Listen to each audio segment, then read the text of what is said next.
ಒತ್ತಾಯ ಮಾಡಿ ನಾವೀಗ ಮುಖ್ಯಮಂತ್ರಿಗಳು ಮನವಿಯನ್ನು ಕೂಡ ಕೊಟ್ಟಿದ್ದೇವೆ. ನೋಡೋ ಪ್ರಯತ್ನ ನಾವು ಮಾಡ್ತಾ ಇದ್ದೇವೆ. ಸರ್ಕಾರ ಇದ್ರ ಬಗ್ಗೆ ಹೆಚ್ಚಿನ ಗಮನ ಕೊಟ್ಟು ಮಾಡಿದ್ರೆ ಬಹಳ ಒಳ್ಳೇದಾಯ್ತು. ಇಲ್ಲ ನಮ್ಮ ಸರ್ಕಾರ ಬಂದಾಗ ನಾವು 100% ಮಾಡ್ತೀವಿ.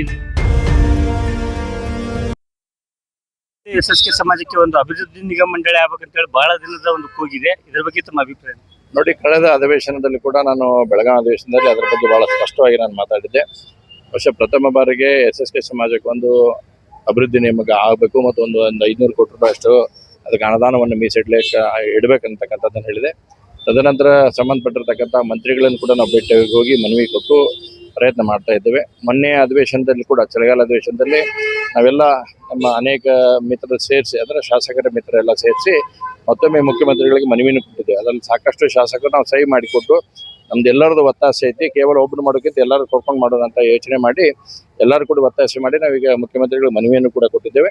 ನೋಡೋ ಪ್ರಯತ್ನ ನಾವು ಮಾಡ್ತಾ ಇದ್ದೇವೆ. ಸರ್ಕಾರ ಇದ್ರ ಬಗ್ಗೆ ಹೆಚ್ಚಿನ ಗಮನ ಕೊಟ್ಟು ಮಾಡಿದ್ರೆ ಬಹಳ ಒಳ್ಳೇದಾಯ್ತು. ಇಲ್ಲ ನಮ್ಮ ಸರ್ಕಾರ ಬಂದಾಗ ನಾವು 100% ಮಾಡ್ತೀವಿ.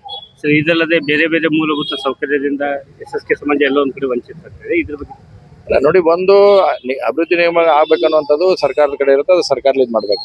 ಉಳಿದಿರ್ತಕ್ಕಂಥದ್ದು ಏನೈತೆ ಸಮಾಜದಲ್ಲಿ ಕೂಡಿ ನಾವು ಮಾಡುವಂಥದ್ದಾಗುತ್ತೆ. ಸಮಾಜದ ಡೆವಲಪ್ಮೆಂಟ್ ದೃಷ್ಟಿಯಿಂದ ಏನೇನು ಬೇಕು ಅದನ್ನ ಒಬ್ಬ ಜನಪ್ರತಿನಿಧಿಯಾಗಿ ನಮ್ಮ ಕಾನ್ಸ್ಟಿಟ್ಯೂನ್ಸಿ ಒಳಗೆ ಏನು ಬರ್ತದೆ ನಾವು ಮಾಡೋಕ್ಕಾಗತ್ತೆ. ಈ ಕಡೆ ಬಂದಾಗ ಇವ್ರು ಮಾಡುವಂಥದ್ದಾಗುತ್ತೆ. ಎಲ್ಲರೂ ಕೂಡ ಒಟ್ಟಾಗಿ ಸಮಾಜವನ್ನು ತಗೊಂಡು ಹೋಗುವಂಥ ಕೆಲಸವನ್ನು ನಾವೆಲ್ಲರೂ ಕೂಡ ಮಾಡ್ತೀವಿ.